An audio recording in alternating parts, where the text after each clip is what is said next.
Os primeiros habitantes da Baixada Fluminense foram os índios tupinambás, da grande família Tamoio. Eles viviam à base da caça, da pesca e do cultivo de mandioca.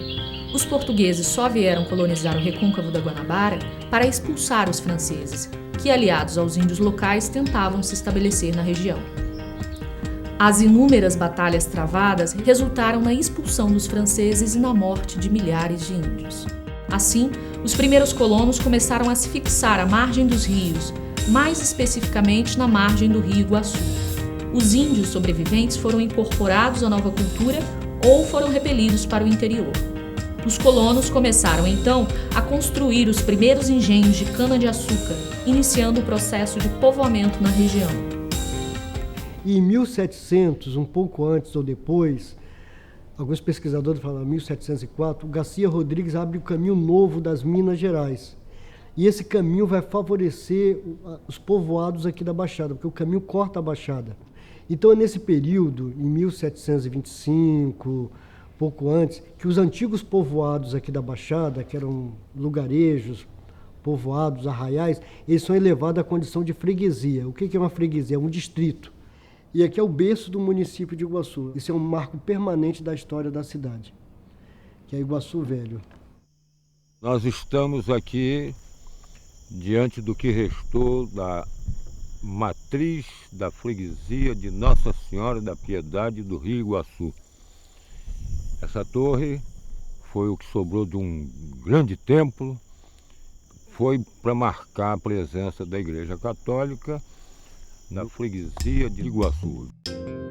Em 1822 é inaugurada a Estrada Real do Comércio, que transformava o Porto de Iguaçu num importante entreposto comercial entre a região do Vale do Paraíba e a cidade do Rio de Janeiro, o que transformou a freguesia de Nossa Senhora da Piedade do Iguaçu no principal povoado da região, surgindo assim a necessidade de se criar um município. E o município de Iguaçu reuniu 6 freguesias.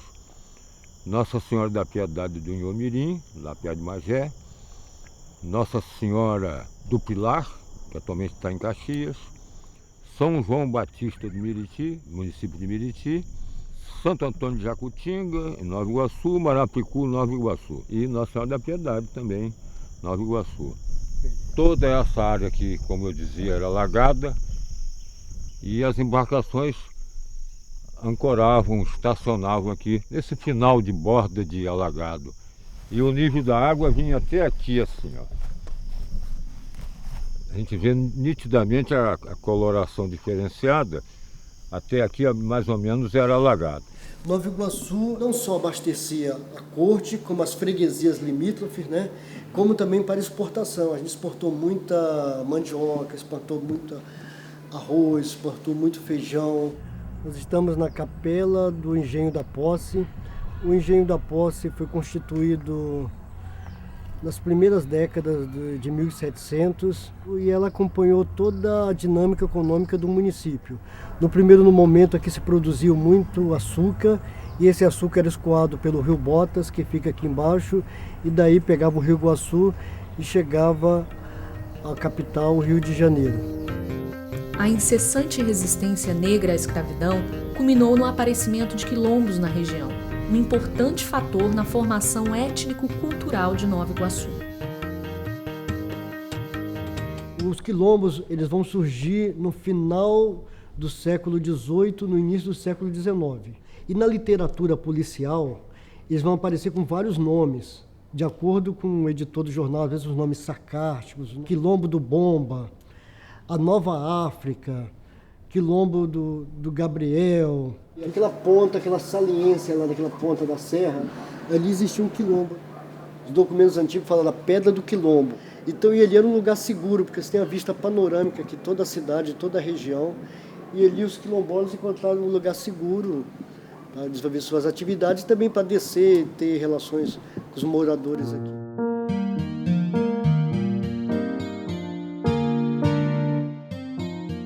A Junta Real do Comércio, depois da chegada de Dom João ao Brasil, providenciou a abertura de uma estrada que ligasse a Baixada Fluminense ao Vale do Estado do Rio de Janeiro, chamado de Vale do Paraíba Fluminense. A chegada do trem em 1858 mudou completamente o panorama da cidade. A estação atraiu pessoas e negócios para seu entorno e as sedes das freguesias se transferiram para perto da estrada de ferro. Aqui foi a primeira plataforma da estação Nova Iguaçu. Essa estação, anteriormente, era denominada Machambomba, que quer dizer carro de boi. Ainda é o tempo da Maria Fumaça, vagões de madeira. Machambomba é um engenho antigo que ficava dentro da freguesia de Jacutinga, dentro do distrito de Jacutinga. Era um engenho que depois passa a ser também um povoado que fica em torno daquele engenho. Acontece que Machambomba surge mesmo quando é inaugurado o trem, em 29 de março de 1858. Em 62, 61, a sede da freguesia de Jacutinga, a sede do distrito de Jacutinga é transferida para Machambomba. E assim é construída uma nova igreja para ser a sede da freguesia. Aí temos hoje a nossa Catedral de Santo Antônio de Jacutinga, no centro de Nova Iguaçu.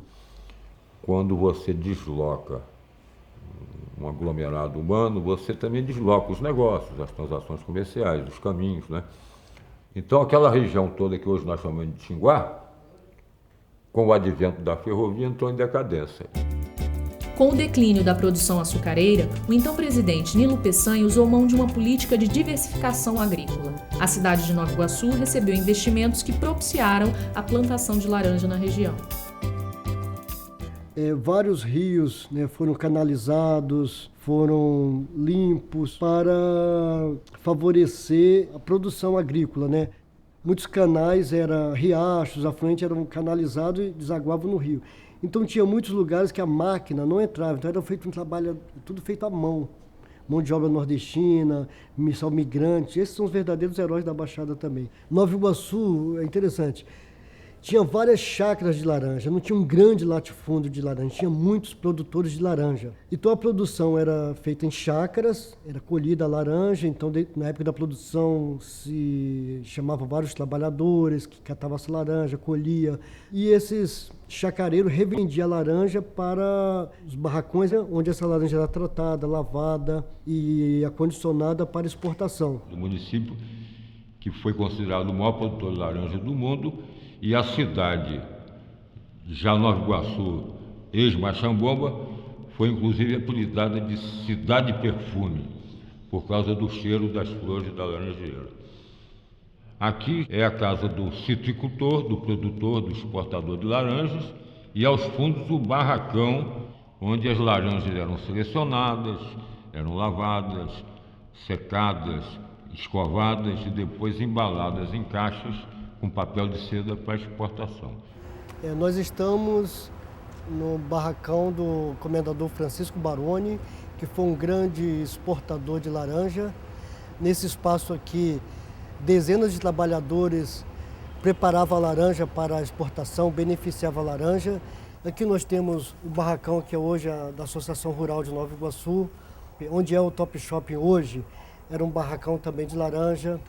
Nós podemos dizer que aí, nesses barracões, temos a origem da classe operária aqui em Nova Iguaçu, da classe trabalhadora, vai manusear esses equipamentos complexos, mecânicos.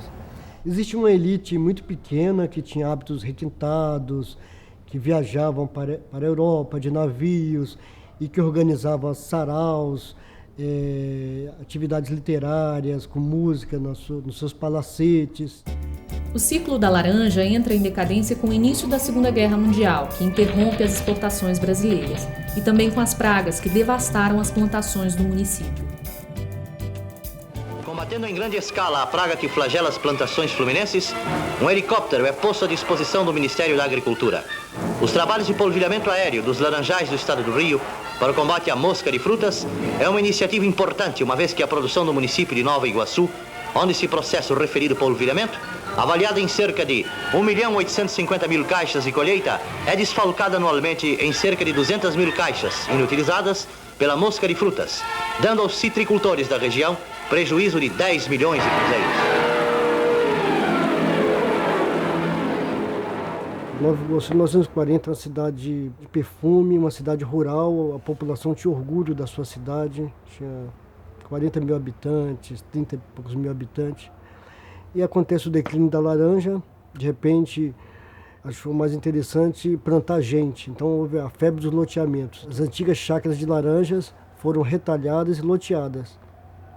A Nova Iguaçu vai atrair muita gente do Rio, do subúrbio do Rio, e também que morava em condições difíceis no Rio, e também muito nordestino.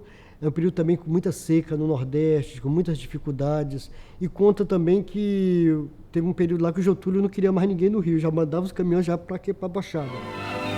O presidente Getúlio Vargas comparece ao município fluminense de Nova Iguaçu para inaugurar 100 novas casas destinadas a ferroviários da Central do Brasil. A cerimônia resulta brilhante e movimenta quase toda a população iguaçuana, desejosa de ver e aplaudir o ilustre visitante.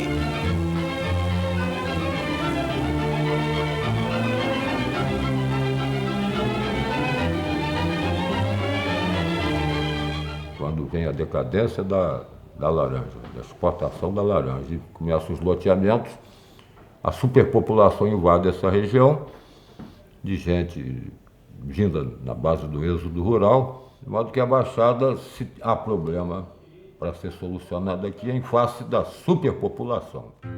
O boom demográfico ocorrido na década de 60 trouxe milhares de pessoas para a cidade, que foram se arranjando na terra e se submetendo aos poderes locais instituídos na ausência de políticas públicas. O golpe militar de 64 agravou ainda mais a violação dos direitos da população iguaçuana. Nova Iguaçu, durante a ditadura, teve uma rotatividade muito grande de prefeitos. Nós tivemos vários interventores, saía um prefeito, entrava outro, às vezes um prefeito era derrubado sob as mais diversas alegações de corrupção, disso, daquilo. Então, isso tudo criou uma instabilidade política muito grande na cidade. Aí nisso surge a Diocese de Nova Iguaçu. A Diocese de Nova Iguaçu é criada em 1960, mas em 66, realmente com a chegada de Dom Adriano, que a Diocese vai realmente assumir a causa do povo, uma vida mais digna aqui na Baixada. Dom Adriano foi um bispo católico, foi o terceiro bispo de Nova Iguaçu. Ele nasceu em Sergipe em 1918 e faleceu em Nova Iguaçu em 1996. Ele assumiu Nova Iguaçu como bispo em 1966. 2 anos depois, ele propôs uma pastoral que desse respostas concretas ao homem e à mulher da Baixada. Por isso ele foi incompreendido, foi perseguido, caluniado. Ele foi sequestrado em 76, torturado. Em 79, soltaram uma bomba na Catedral de Nova Iguaçu, no Santíssimo. Somente assim, com o apoio da Igreja Católica, a partir de 76, 78, é que começa o processo de o povo vai se organizando dentro da igreja. Dom Adriano cria a Comissão Justiça e Paz para defender os direitos humanos, defender organizações de trabalhadores. Dom Adriano também é considerado um dos fundadores do MAB. Ele mesmo conseguiu recurso para construir a sede do MAB, para comprar a sede do MAB, o Sindicato das Domésticas, o Sindicato dos Metalúrgicos, o Sindicato dos Comerciários. Então, nesse período da década de 60, final da década de 60 e início de 70, Dom Adriano ele vai incentivar várias pesquisas e estudos sobre a Baixada Fluminense, sobre o fenômeno da Baixada Fluminense. A Baixada, nesse período, vai ser alvo de estudo, porque é uma região explosiva. Uma região que de uma hora para outra tem uma explosão demográfica somente verificada na Índia.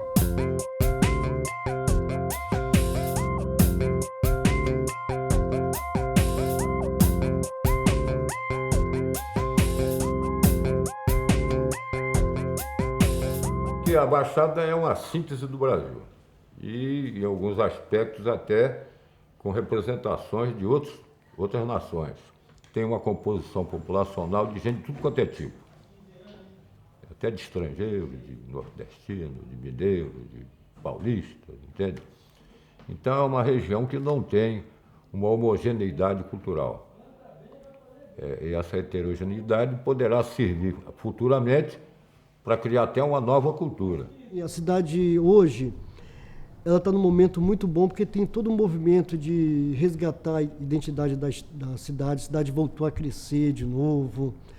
É uma cidade que tem quase 1 milhão de habitantes, é uma cidade que tem muitas potencialidades. Você imagina uma cidade com 67% do seu território comprometido com Mata Atlântica, é uma cidade muito bonita, que tem potencialidade turística, histórica, tem uma vocação econômica, sempre se produziu muito na cidade. Então, Nova Iguaçu tem tudo para dar certo, mas é um processo longo, que tem que ser construído com a participação do povo, com muita clareza, né? Eu acho que sem a participação do povo, né, e o povo assumindo essa história, como o Dom Adriano diz, né? Dom Adriano sempre escrevia povo com P maiúsculo. Então, acho que sempre tem que colocar o povo no circuito e que o negócio vai voltar a caminhar, vai andar. A Baixada é amiga e segura essa barra. De dia é formiga e de noite é cigarra.